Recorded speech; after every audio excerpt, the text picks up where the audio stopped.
Welcome to 2024 Rockwell Automation Fair. Here at the METTLER Toledo booth, one of the key things we're showing is IND360 multi-ACM. Multi-ACM allows you to get more data out of an analog load cell system than you've ever been able to get before. One of the key things you can get more data from is center of gravity data along with individual load cell weight values. With the optional load advisor feature of the tank vessel application, we can get a graphical view of the center of gravity of the tank.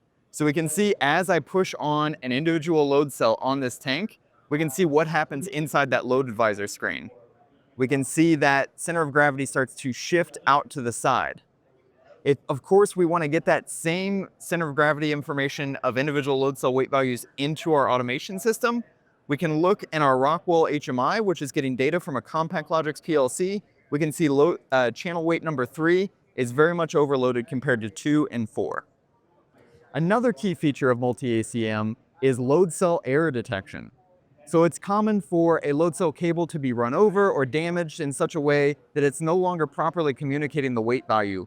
With a traditional analog system, this means you get a bad weight value and no indication of the error. So you continually make bad batches until someone eventually notices the error. With multi-ACM, we can be flagged immediately that there's a problem and which load cell is the problem. So one thing I'll do is I will cut one of the load cell cables and we will see how load advisor signifies that. So